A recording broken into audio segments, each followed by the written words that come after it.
I'll go ahead and call to order. Did I just jinx it? Yeah. You've got the agenda. Go ahead and call to order this meeting of the Ames Parks and Recreation Commission. First item on the agenda is to approve the meeting minutes from October 20th, 2022. I'll move to approve those minutes. Second. All right, motion is on the table to approve the minutes from October 20th meeting. Is there any discussion? All right, seeing none, all in favor of approving the meeting minutes from October 20th, please say aye. Aye. Aye. Opposed, same sign. Seeing none, the motion carries. Next item on the agenda is public forum. If anyone is in the audience and wishes to speak on items that are not on the agenda. Richard, no. No one in the audience today, so I'll go ahead and close public forum. Next item on the agenda is the staff report regarding the Homewood Golf Course 2022 season. Yeah. So what I'll do is I'll introduce Nate Peets, who's recreation manager, and he's oversees the clubhouse aspect, rentals, the golfers, and so on. And then we have Pat Wienia, who's our turf maintenance supervisor, who oversees the maintenance of the course. And I will say, to both of them, they do an outstanding job with what they do. We get a lot of positive comments regarding the course. We had a candidate for a director's position in here a little, probably a month or so ago, and I took him by the course, and he said, "This is your course?" And I said, "Yeah." And he goes, "It looks awesome." And I don't see too many municipal courses look so good. So it's really a testament to what Pat does and with his staff. And then we get a lot of positive comments just from customer service and so on. Again, that's a testament to Nate and his staff and what they do and the priorities that they make. So kudos to both of them, and then I'll let them go through the report with you. Alrighty, thanks, Keith. So the golf course was open for 217 days this year. So we typically open April 1st every year. That's weather permitting there. And then our close date is normally October 31st. But with the mid 60s that happened at the beginning of November, we did extend that to November 3rd there. So we did get a couple additional days of golf in the season there. And throughout the season, the weather was it was great, actually. We only had 5 days affected by bad weather where we had to close the golf course. And a lot of those happened at the beginning of the season in April. So overall, it was very good conditions out there. As far as the golf rounds, we did see an increase in rounds again this year. We had 19,225 this golf season. You can see in that chart the average for the last 5 years is 15,500. So we are well above average there, and we were busy a lot of those days throughout the season. Season passes, we're kind of right on track too. We sold 159 of them, and our 5-year average is also 160 there. So pretty typical as far as season passes go. A lot of those season pass holders do play multiple times a week, and they get their money's worth for sure. So they're part of that 19,000 rounds that we did have there. So staffing at the clubhouse, we had inside the clubhouse, we had 13 total staff members throughout the whole season there. 4 of them were new this year, so it was great to have and retain the other 9 people. They're part of the success at Homewood as far as with building relationships and the customer service that they provide to our different user groups. So I thank them a lot and everything that they have done, and hopefully they are going to return for the 2023 season as well. Some golf specials that we do. So we have some discount days, which happens on Tuesdays and Sundays. So Tuesdays it's noon to 3, and Sundays it's 4 to close throughout the season there. So what we do is it's $10 per person there for it's called parent or grandparent child special. It's $10 each, and it's for those 2 days throughout the season. I would say we had, let me double check here. We had a total of 103 discounts given, and 41 of those were in July. So definitely our busy month is July, right before things are happening in August with school and whatnot there. So we also have some free golf days. So Mother's Day, Father's Day, and we have a youth day. So mothers, fathers, or youth, they play for free with a paying customer there. We had 38 total of those, and we had 22 of those participants on Father's Day. So that was a majority of the usage there. I do think Mother's Day, there was a chance of rain in the forecast, so we had very few utilize that special that we offer, unfortunately. So golf leagues, we offer a variety of different golf leagues out there. Men's league was new this year.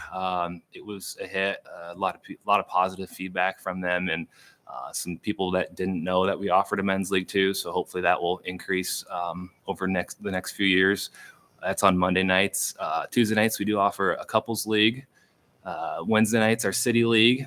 Our ISU ladies league are on Tuesday mornings. Homewood ladies leagues on Thursday mornings. And we do offer a youth league on Wednesdays. So a lot of different leagues throughout the week there. All really well participated in, but we could always use a little increase in those leagues. So. And our clubhouse rentals. So with the last fiscal year, so July 1st, 2021 through June 30th of 2022, we had a total of 122.5 paid rentals. This year, so July 1st of 22 through what we have on the books through June 30th of 23, we have 112.75. So we have a lot of rentals coming in, especially this time of year with holiday events happening with companies there. Any event that you can probably think of, we've either hosted it or had someone request it. So it's busy with graduations to holiday events, to birthday parties, baby showers, bridal showers, rehearsal dinners, the whole 9 yards there. So the space has been used. It's been used great. People really enjoy it. And every time a new group comes in, they say, I didn't know this was in the city of Ames. So just getting more eyes out there and having more events will just help increase awareness of the facility there. And then some of our winter programs that we do offer out there. So we offer euchre on Monday night and cribbage on Wednesday mid-morning and evening. We have 2 different sessions of those. We have one session that goes from November through before Christmas there, and then the second session will start up January to the beginning of March. As far as participation, those have increased this last year too. Euchre has doubled in participants, so we now have 24 people, which is 12 teams, which is awesome. And cribbage, we have 8 in the morning and 14 in the evening. So some consistent numbers there, and people also, it's such a new program that they're not aware of it. So they keep seeing it in our advertising that we do, and they keep signing up and wanting more information about it. So it's been going well too. Nancy Shaw did bring a fitness class out on Wednesday mornings too. Tai Chi, they use our community room. A lot of the participants really like coming out there too, just different scenery than what they're used to and a nice open space for them to use it. And then on December 3rd, Homewood is going to be hosting Homewood for the holidays. So Santa's going to be stopping by, and we're going to have a little craft area and a light breakfast for those that want to come and take pictures and have a little fun morning there from 9 to 11. All right. So this first picture starts off with the slope stabilization project we had. I think most of you saw the slides last year. This just kind of shows how it grew in this spring. I feel like it's added a lot to the course. Just that view there. There's multiple people that walk out there, especially in the winter, and just stare off at that view. It's a really nice view. So, it grew in pretty good. Also, late last fall, we did some work on the existing bunkers out there. To your left is the original. And anytime there's rain, those things would fill up with water, wash out. And there's some oak trees there that would drop tree branches all year, and then the acorns in the fall. So I made it half the size, put some drainage in, and that also came in really well. It also saved us a lot of time on labor this past year. I found a good cheap labor there. That's one of our other bunkers that had the same issues, drainage and just washouts. So I did the same thing there and kind of added a little swale past the bunker instead. Actually repurposed some sod from Iowa State when they redid their football field and used it around these. So found some cheap free sod. So overall, the conditions of the course were, it was a smooth year. I had good staff. I have an older gentleman who was in his second year, and it's been a long time before I've had an employee that beats me to work. He was in at 4:30 some days mowing. So it's been awesome, and it's helped us because with how busy the course is, just getting that mowing done before the golfers has helped us a lot.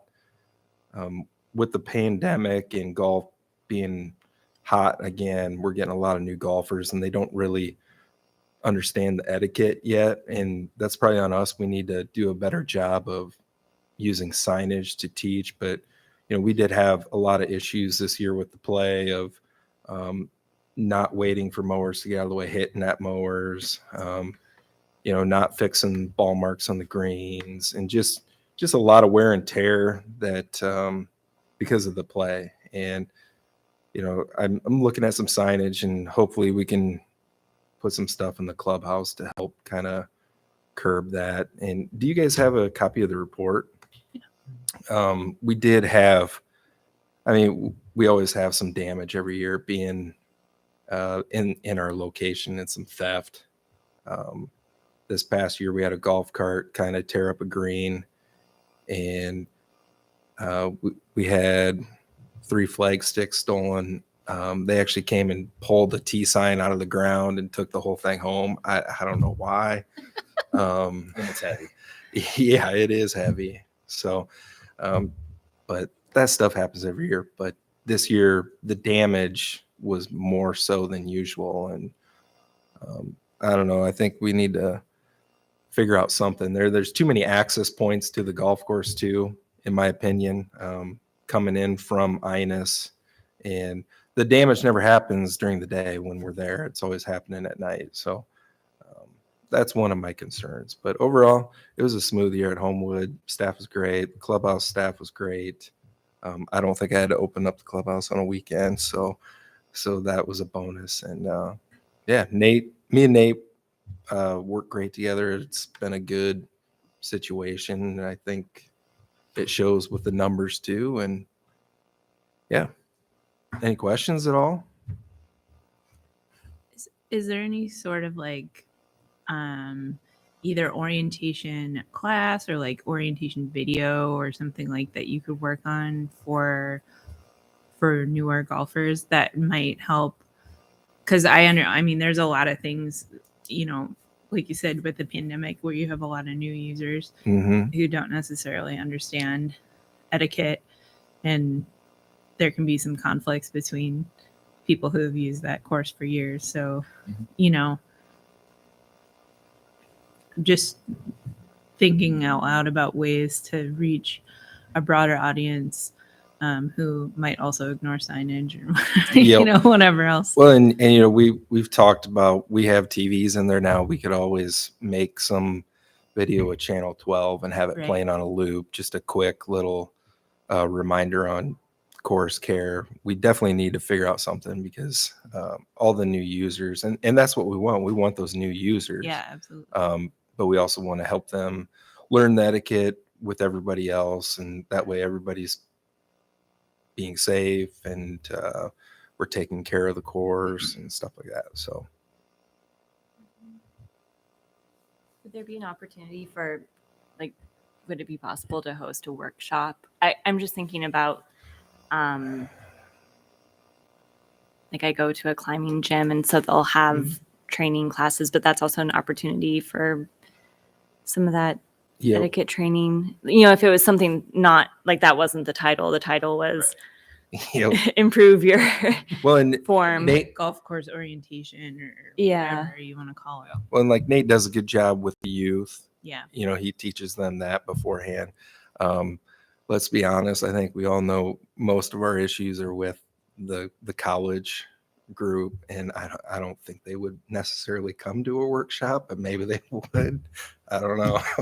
Yeah, or getting them to watch orientation, trying to do that. I like the idea of maybe getting some sort of loop on our TVs. If Yep. they're Yeah. early to tea time, they can stop and look, and maybe that catches their eye, and they listen or read it a couple times. And maybe Yeah, I guess I don't know. I was thinking like, when we go to Boundary Waters, like now you have to watch this orientation video with your backcountry permit, and then you have to sign a waiver that says you watch the video. So I mean that seems kind of like maybe too much, but just like a way to kind of screen new users and be like, watch this 10-minute video or whatever. Maybe we could have Nate reach out to the ISU student body president and see what what arrangement might he be able to give us. Yeah, I mean, I'd be happy to talk about how we communicate with ISU students. So. And it might even be something like to talk to like Vinker as well. Like what, I don't know how many college students golf out there too, but I would assume a few, and like how they communicate those expectations. So they probably run Maybe, into a lot of the same yeah. stuff too. hunt them down. Might be a different skill level of golfers too. Yes. compared to Yeah, true. Homewood Yeah. compared to Bankers too. I think, but from a city standpoint and a good citizen standpoint, you do want to attract these new users, but you also want to make them good stewards of the course, and that is reflected down the line when Dwayne has to deal with them, or When they get better. and come Vinker. back Yeah. Well, what's happened in the past is, and what other courses do is they'll bring in a ranger. They'll hire Oh, somebody sure. to drive the course and to kind of keep people accountable. At some point we may look into that if finances are feasible. But Nate and Pat will figure something out, and it's it's a good problem to have Yeah. to a certain extent. We just need to point them in the right direction. So You could electrify the flags at night. This is going to the punitive approach. I mean, I've got some pretty good solutions. I think your bunker labor crew could be pretty tough on some golfers. They look pretty mean with their plastic rakes. So. I'm sure they give you a run for your money. Good job, guys. Yeah. Thanks. All right. Thank you. Thanks, Matt. Thanks, Nate. Have a good night. You guys too. Okay. All right. Next item in the agenda is an update on the capital improvements plan. Yeah. So, like we mentioned in October, we were still kind of working through this and just looking even at the current projects that we have. So, just give you an example. We have a number of projects that we're short on funding. So we did have some savings on some projects. We did move some of that money around so we can hopefully have enough to finish the projects that funding has already been allocated for. But just one example, with the increase in cost of playground equipment, we currently have 5 playgrounds that we're needing to have installed. What we wound up doing is, because of the cost of the equipment increase, we took those 5, the funding for those 5, and actually reallocated it. So we're only going to be doing 3 of those playgrounds. And then the 2 that we're not doing, we just will reprogram them into the CIP at a different year. It's just something that we're having to do. So if you look at the current 5-year CIP plan, we had 43 projects. Yeah, I think 52. We have 52 projects in the current 5-year plan, And what we are proposing in the 23 through 28 is only 43 projects. So there are, some projects that delayed, and I'll go through those. And so some are not proposed for this current, for this, the proposed 5-year CIP. So we'll kind of go through these, and we did, as we went through it, we did look at or use the feedback that you gave us, at the last meeting. Safety, maintenance, let's make sure the stuff that we have, we can maintain, it's in good shape, and so on. But there are a few things that are included in here as well. So, just from a funding standpoint, you can see the difference between, operations. Majority of that is through property taxes. But with the CIP, the capital improvement plan, most of our funding comes from local option sales tax.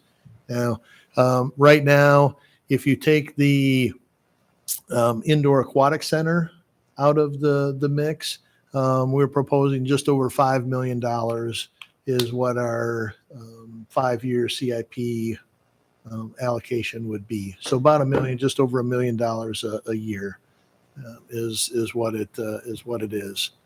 So if we go through in fiscal year 23-24, the indoor aquatic center, we're getting close. We'll be taking the contracts and the offer to buy to City Council on December 13th, and then we'll be able to get started with the design.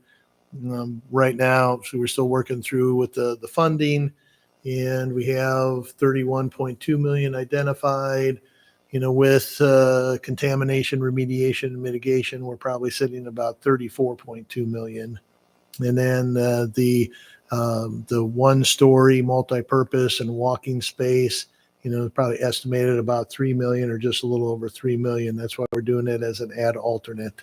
So if it comes in, or if the bids, when we get to that point, come in, then we'll be able to at least do the aquatics portion is what the hope is. As far as, some of the other projects, the shelter and restroom at Carr Park, weight equipment in the community center weight room, park maintenance, that is being funded through GO bonds, not local option sales tax. And then one of the things, we have multiple projects in here for River Valley at the Lowhead Dam situation is Cottonwood Shelter. And one of the things that we discussed, we delayed some of those projects, but one of the things that we wanted to do is to actually get a design. So we'll hire somebody and get a design for that area. So then we know exactly where the parking is going to be, where the shelter is going to be. We can get that all laid out. So then when those individual projects come up, we can just slap down that design and tell a consultant, all right, this is where we want it, and we can go from there. And then resurfacing the tennis courts at Innis Grove. One of the things that we talked about here as well is, so we did have money in here for, not necessarily in this year, but to redo the basketball court, which is right by the tennis courts up at Innis Grove. It's east-west orientation, really should be a north-south orientation. And one of the things that, and we need to have, fencing replaced. We're actually going to do that. We have $30,000 in there. Bids came in, or quotes came in at over $50,000, for it.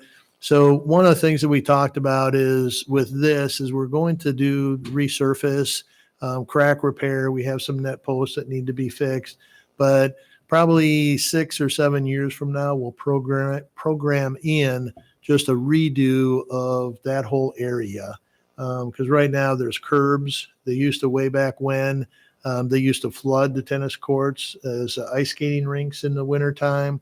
So what we really want to do is we'll flatten it all out, make it accessible, do the courts, do the fencing. We'll just do it all at once. So this is really to get us to that point. Okay. Also, ADA improvements. So in the past, and this was a big thing. So in the past, we have been programming $25,000 a year, for this. So we're going through we had the audits this past summer. They're developing the transition plan. We've had conversation with the WT group, which is our consultant, and they basically have said somewhere probably between $3 and $4 million over 10, 11, 12 years is what we'll probably wind up spending for things that we need to do to come into compliance. There's probably another 3 million of things that we should do, but right now are not mandated, for us to do. So what we have done is with the ADA improvements, instead of $25,000 a year, in 23-24, we have 100,000, and then we go to 150, and then to 200, and then to 250, and then to 300 in 27-28. And then we'll probably keep it at roughly maybe 300, or maybe even have it to go up a little bit more in anticipation of the projects that we're going to have to do. That accurate? Pretty good. So, and then, design for hole number 9, and then playground equipment. And again, playground equipment, a lot of these are going from 50,000 to 75,000, 60,000 to 85,000. So just playground equipment, I think we're at about almost $1.4 million over the 5 years, with it. So, and then you'll see compressor overhaul, and you'll see it 3 times in these numbers and think, boy, how many compressors do we have? Well, we have 2, but each one needs to be done every 4 years is what we generally do. So I'll pause at the end of each year if there's any questions, if you have. Otherwise, I'll just keep moving on. Yep. Jacob? What's the timeline for us to have to come into compliance for the ADA requirements? So generally, if you put together a transition plan, the usually roughly 8 to 11 years is what the DOJ, Department of Justice, sees as a reasonable amount of time. Now, if the DOJ came in and because of a complaint, or they did just a random audit and they did not see a transition plan, did not see things happening, they basically give you 3 years to come into compliance, which basically, your whole capital improvement plan is basically just taking care of that. So that's a good question. Did I get that right? Courtney's been our connection with WT Group, so she's been heading up that project. For the ADA improvements, is this for all city facilities? Are there other departments that are dealing with this on the same level, or? So what we did is for this is just for parks and recreation, Okay. parks and facilities. That's what we're doing now. Public Works, for example, they have a plan to bring curbs, intersections, things of that sort into compliance. It's something that they're working on. So they already have a plan. Some of the other facilities may have been built and are in compliance, already, some of the newer facilities. But it is something that the city manager's office is aware of, and it may be something that they'll do in the future for the rest of the facilities. But there are some plans that are already out there that to address those items. And at some point, what we're looking at is we may potentially, after the first of the year, looking maybe in February, we may have a joint workshop with commission and council. We don't know if that's the route we're going to go, where WT Group would come in and actually go through with the findings of the audit, what the transition plan looks like, and so on. So we'll just keep you up to speed on that. Awesome. Okay. So in 24-25, that's the bridge. from the tee boxes on the other side of the bridge for hole number 9, and the green is kind of where we're sitting, or a little bit further behind us. But again, this is just from a safety aspect. That's not for carts. We do have a lot of cart rentals, that happen, and right now they have to go back along hole number 8 and then a little bit along hole number 1, to get back to the number 9 green. So do it for a number of reasons. Other things, now we do have parking back by Cottonwood Shelter, replacing the sound system in the auditorium, again, ADA, replacing the path around the South Lake at Ada Hayden, going from 10 feet to 12 feet, from asphalt to concrete. And that will be funded through GEO bonds as well. And then again, playground equipment, some water heaters at the ice arena, and then design for the bridge over Iowa Creek. Any questions about those? How long have those water heaters been out?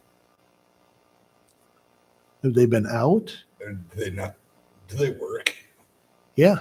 As far as I know. Interesting. Yeah. Are there issues? I don't know. I've never washed my hands with warm water in that place. It is a long run from them. Yeah. So you got to let it run for a little bit. That's fine. Okay. All right. Keith, what's the grand plan for the auditorium? Because I know, putting a sound system in there is, I hate to say this, but it's kind of like putting lipstick on a pig. Is there going to be something where the city's going to just come in and redo that? Or, because I know it's used quite a bit. Yeah. So tell us more, because Well, the right seating now- is horrible. I mean, a lot of the seats are just old and it just needs to be refreshed. And, yeah. Putting sound system in sometimes, when we looked at it, some of the school districts places, you end up, new sound systems don't really retrofit very well. So is there going to need to be other things having to happen before we can even get this, get a sound system in there, or projection system, LED lighting, the whole 9 yards? Well, we already have done some LED lighting, trade out for some of the stage lights. Right now with the projection system, we're able to use Hope Church's projection system, which is pretty darn good projection. The seating I have not heard from that standpoint, and with it, we'll have somebody help us with the sound system, but at one point when that facility was first built, it was actually touted as having the best sound in west of the Mississippi. And if you, not from a sound system standpoint, but if you stand up on the stage and just a projection of voices and everything, it's pretty good acoustically, but we'd have to take a look. And the balance too sometimes is the historical aspect versus bringing it up to to par with maybe some other facilities. But we'll have more conversation with Craig, because I'm not aware of some of these issues. Are you, Courtney? I mean, as far as direct comments from patrons, I haven't received any, no. Yeah. But we'll, again, this is 3 years out. Or 2 years out, so we can, have that conversation and always look at, are there some other things that need to be done? So we'll do that. All right. Thanks for bringing that up. And then, with 25, 26, on the projects there with Moore Memorial, Park Bridge. And again, we're looking at right down here, working with Iowa State right now and getting easements, but the bridge would come in right here. We'd have a trail coming from Moore Memorial down to the bridge, and eventually that trail would come all the way and up along Shoal Road all the way to Ontario, is what the idea is. And again, just as a reminder, this whole area right here is, or most of that area will be ceded to Prairie and things. So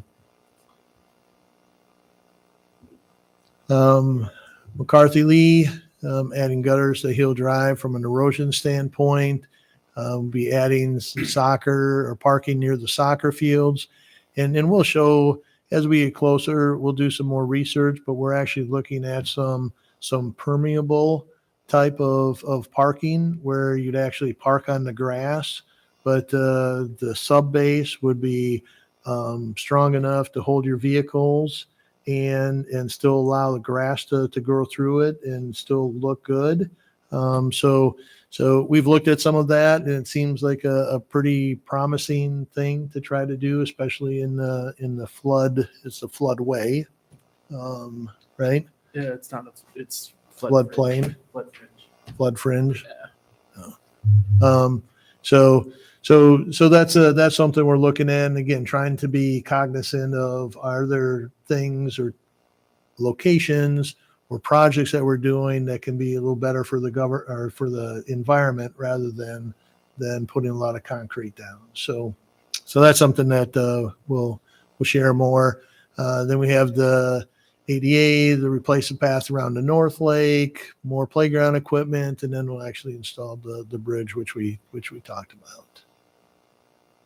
26-27, and say every so often, 12 to 15 years, you need to kind of sand down gym floor, refinish it. We've been refinishing it now. We used to refinish it every year. We refinish it now every other year.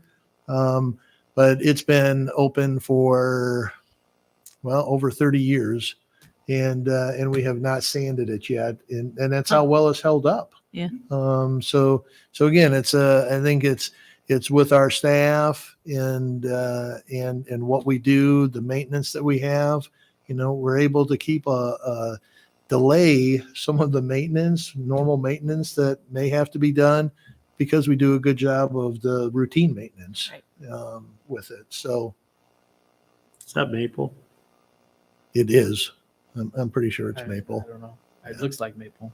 Yeah. No. And then there now we have replacing the Cottonwood shelter, removing the baseball field, light poles at Brookside, renovate the pond in the northwest area of the park at Ada Hayden, more playground, and then we get into the cycle of the compressor overhaul again. And if we go to 27, 28, we have two kind of canoe kayak accesses. With these, we're looking about $50,000 for each of them, and really 25 of it for each of them would be through local option sales tax. And there are grants available for doing these types of things. So we're looking at we'd be able to fund half of each of those through a grant.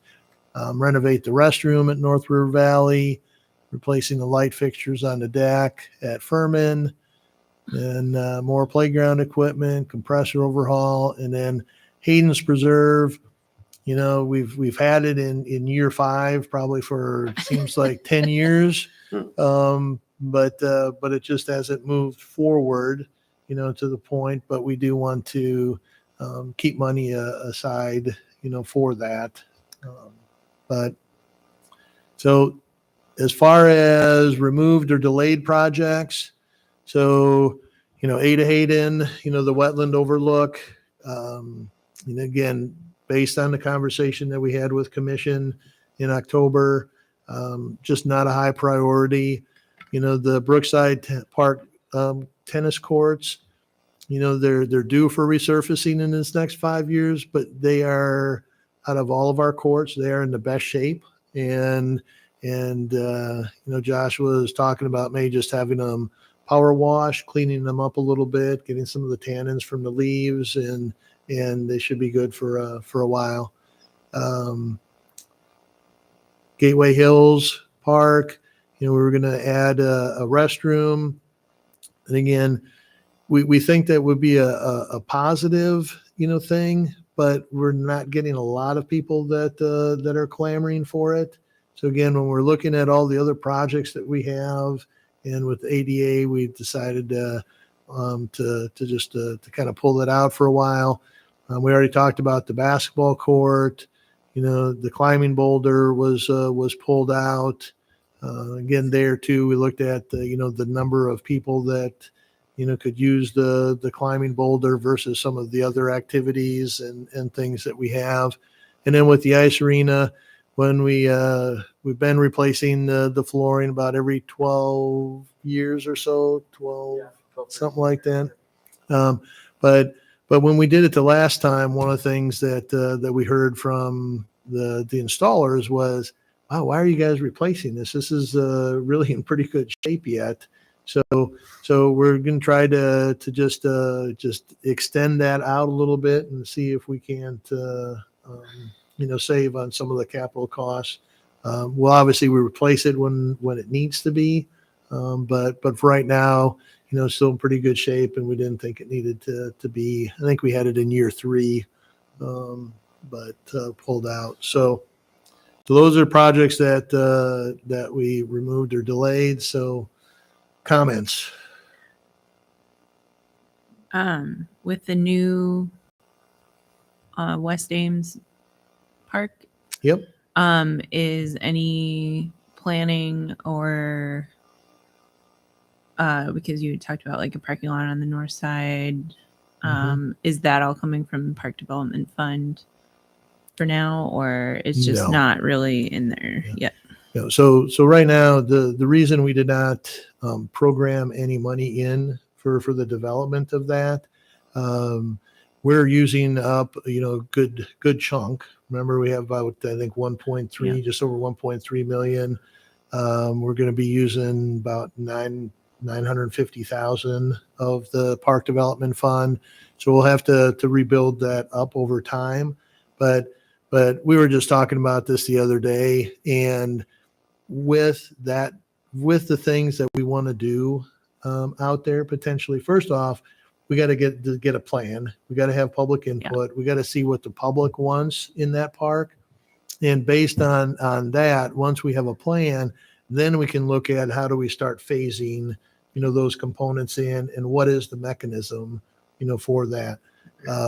If we do it through CIP, one of the things we were saying, this could be $6, $8, $10 million, depending on what goes in there when you're talking parking and paths and restrooms and other amenities and stream bank stabilization, the redeveloping prairie, just a lot of things, grading in some areas. So it would take a long time. Even let's say it's $8 million, that basically take 8 years of our $1 million a year for that. Now, one of the options, and once we determine what those potential costs are and we develop a plan for phasing, one of the options might be is to do a referendum, do some geo bonds to develop that park. So until we know what the community wants and we have a plan, we will not program anything in until we have those components. And I don't see us, we're looking at May 1st to maybe close on it. It may be 2 years before we start having public input. We'll just have to see, because obviously we have, a number of other big projects that are going on as well. You guys aren't that busy. I'm joking. I was telling Joshua and Courtney that I did a presentation to Town and Country Kiwanis, and I get this question a lot. I go through the projects and what we're doing and what we're planning and everything. And one of the first questions I usually get is, and how many staff do you have, Keith? Yeah. So. No, I know. And you know what my response is? I don't know. Not enough. Yeah. But thankfully we have a lot of very talented, dedicated, committed staff, and we get a lot done. Yes. With the staff that we have, but there's a lot out there to do. Yep. Nope, that was a good explanation of the timeline there. So Yeah. Keith, does the painting of the front of the ice arena fall into general maintenance or does it as a CIP? General. How often do you have to paint that thing? It looks like it heals every year almost. I can't remember the last time we painted it. It's been a while. It has been a while. Have you been by it recently? The other day. Yeah. Looks good, doesn't it? That's why I'm asking. Oh, no, it's been painted. Oh, you just did paint it? Yeah, we painted it last week. Oh, last Wednesday? Oh, it was the week. Yeah. You gotta look at the month report. See the picture Yeah. on there? No, I didn't. Skipping ahead. Sorry, my laptop's not with So me. yeah, we scraped it last Wednesday and painted it last Thursday. Okay. And, but yeah, we I had somebody ask, and I'd been out there, Yeah. like I said, I guess now 2 weeks ago, 3 weeks ago. Yeah, it looks a lot better. And Oh, so nice. now, long term, Yeah. we're not sure that painting is the long term solution. Staff has been looking at, do we potentially sandblast the paint off? Do we stain the concrete and then seal it? Will that be a better option? So we're looking at other things, but yes, it needed some TLC and staff gave it to the building last week. So And the person I was with says it seems like they are constantly working on the front of that thing. But I had never noticed it, quite frankly. yeah, we should have not waited so long this time. But we were looking at different options. We get quotes on different possibilities of doing it, and it just he said it. We're just trying to save some money, a little bit of money. So we painted it in house, and we hope it'll hold up for at least a couple of years until we can figure out a long term solution. Sorry, I didn't look at your report. Oh, no, I'm joking. My phone is on like 20%. So No, I'm joking. so yeah, so just like the painting, like Joshua said, we'll just take that out of general operations.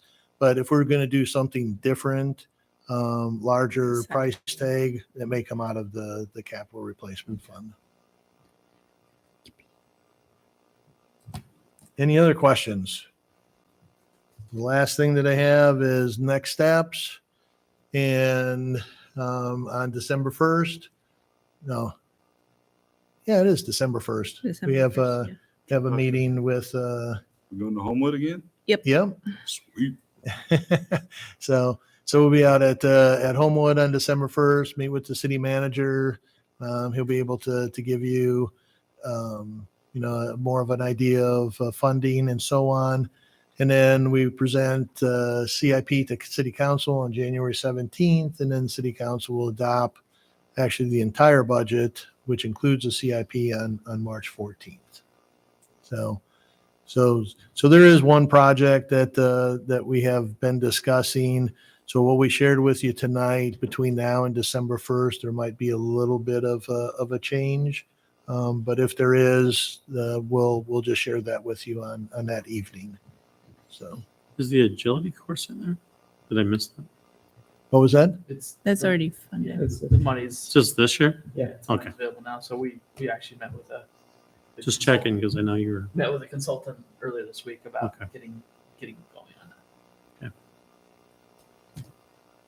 When is the installation date for that?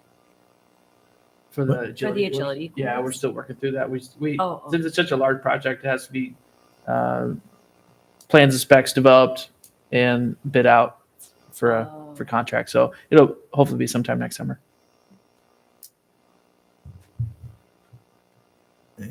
That'll be a fun ribbon cutting. Well, we're going to have Jeremy against Dwayne. Timed event. Okay. Go down the agility. That will be fun. Yeah. Yeah. You already have plans, though. Joshua against the neighbors. Yeah, I gotta start I'm already gonna training lose. this thing. Nathan will smoke all That'll be a of good us. addition over there. It Yeah, will. I think so. It will. All right. Any other questions or comments on the CIP? Do we meet out at Homewood on December 1st, or do we Yes. meet here? And No. then, Nope. Okay. Nope. Just right out to Homewood at that time. Yeah. Maybe I'll even bring some Christmas cookies or something. We missed out last year, I think. I think I brought treats a couple years ago. So Yeah, we can all we make used to meet treats. out at the offices, Yeah. but yeah. Yeah. We'll be And then- merry out there. Maybe we can get Santa for that one. Too. Ooh, Santa. There you go. I have a long Christmas list. All right. Next item on the agenda is project updates. Yeah, so just wanted to share a couple of things. I've already talked about the Fitch Family Indoor Aquatic Center. So we have finalized the offer to buy with the DOT. So that will go on the 13th. And we're really close with the two contracts with RDG and with Story Construction. So those will go on the 13th, and then we can start design. Other than that, there really isn't anything else to report. The Stephen L. Shanker Plaza. So the last city council meeting, and actually 2 meetings ago, city council waived the naming policy to be able to just name the plaza for Steve Shanker, who is the city manager. Just celebrated 40 years of I think 40 years of being the city manager. He's been with the city, I think 43, something along those lines. So council did approve that. Moving through with things, pouring foundations for the building. There's other things that are happening. Still looking at sometime. They have until June 30th to complete the project, and so the water features hopefully will be happening, or sometime next summer we'll have those operational. The ice will not be tested, this winter, so that will have to be done hopefully maybe in October. If we have some cooler weather, or first part of November, they'll have to get it operational, tested, and then hopefully it'll just be open for the rest of the year. So, but the big thing was the naming, very well deserved. Steve has done a lot of wonderful things, for the community. And then with the pickleball court projects, really missed Jeremy and Jacob at that the bid opening, but How long did it take? it went really quick. Yeah. Because it was Karen Server from purchasing. It was me, Corey Mellis, director of fleet services, because there were actually 2 bid openings at the same time. There were 2 contractors there. And the first bid that was opened was for the pickleball courts. Mm-hmm. And unfortunately, there were no bids. Oh no. Nobody bid on the project. So how do you open something that doesn't exist? Yeah, well, we don't know that until we actually get there. Uh-huh. And then Karen says the pickleball project, no bids. So does that allow you now to negotiate with who you want? Oh, no, You have to rebid. no purchasing policy. So we did. We were working with Snyder and Associates on the drawings and the specs. So they reached out to several of the potential bidders. One contractor said they do not do renovations anymore. They just do new construction. So they're not interested. Another one said, there's just too much in it, the fencing and so on. I just want to do the resurfacing. If you pulled out some of that other stuff, I don't want to have to deal with subcontractors. So if you pulled some of that stuff out, I'd bid it. And then the other contractor said, yes, we wanted to bid it. We just didn't get it in. So what we're looking at is we probably will pull the fencing part of the project out. We'll just kind of serve maybe as a general and do the fencing on our own and do the surfacing. We'll bid that out. So hopefully that we'll at least get some bids, and we did communicate that with the local pickleball group, and they're disappointed, but we told them we'll give it another try. And the other thing is, that you saw for this coming year, resurfacing the Innis Grove tennis courts. So we're discussing whether to package those two together. Now somebody can come in, do 8 courts instead of 4 courts, makes it more worth their while. So that's something that we're looking at too. But hopefully we'll get something out in the next month or so to rebid that project. Well, let me know when that one is, because I had a meeting go till 2 minutes before the bid opening was supposed to be, so I figured it'd be done by the time I got here. It was. As it turns out. It was. You chose wisely.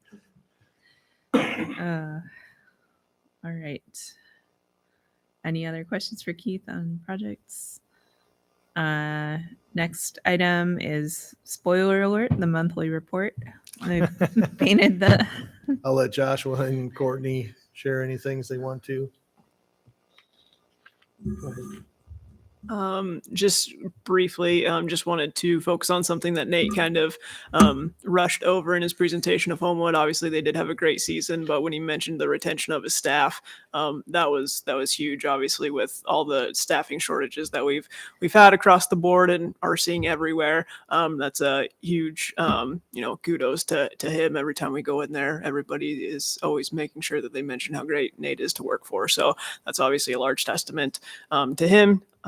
Especially in these times, we were able to have some fall swim lessons over at ISU Forker Pool, and we're about midway through the current season. We have 8 weeks, 8-week sessions going on, and we had those began on October 9th, and we had 227 registrations, and we've gotten some dates confirmed with them for lessons to start back up in January to run through the winter and spring as well. So we're excited to still be able to offer those, and great to see some programs 3rd through 6th grade basketball, seeing that incline from 2020, to now continue to increase and come back.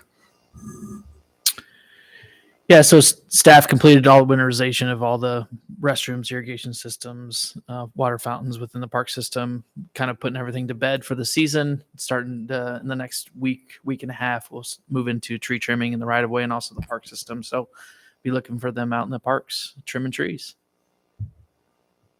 Awesome. Any other questions for Courtney or Joshua? All right. Any other comments, commissioner comments? I did have a comment from a family member that has their child in the little tiny kid taekwondo classes, and they said that their daughter has had 3 different instructors, and so they have some of the inconsistencies with who they're doing, and the kids kind of shut down. Now, I know my daughters did when they were a little older, and it was fantastic. So I don't know if maybe they just couldn't have the same instructor there the 3 nights, or if that's what their plan is. But the mom said it would be real nice if they could have one instructor for that class to keep that consistency, especially with those little tiny kids. I think they're 5 through 7. Mm-hmm. Yep, the youngest small are ones. Dragons classes. Yeah, no, that's good feedback. I haven't heard that, and I know the participation is still going strong in those taekwondo classes. She loves it. It's just there it's was good some inconsistencies, and the kid kind of shut down during it. But I've only had the older classes, and we had Miss Carpenter. She was fantastic. So Yep, no, that's good to hear. Yeah, We can and follow that up is our on that. goal, Dwayne, is with any of our classes, especially with the younger kids, that is very important. So we try to keep, that consistent instructor. So yeah, Courtney can follow up with Nancy and see what's going on, but yeah, that is good feedback. Thank you. Awesome. Any other comments? All right. Our next 2 meetings, Thursday, December 1st at 4 p.m. at Homewood Golf Course. That is open to the public if needed, but there will be no public comment or anything like that. But it will not be televised. And then Thursday, December 15th at 4 p.m., regular meeting in City Council chambers. Any questions? I would take a motion to adjourn. So moved. Meeting is adjourned.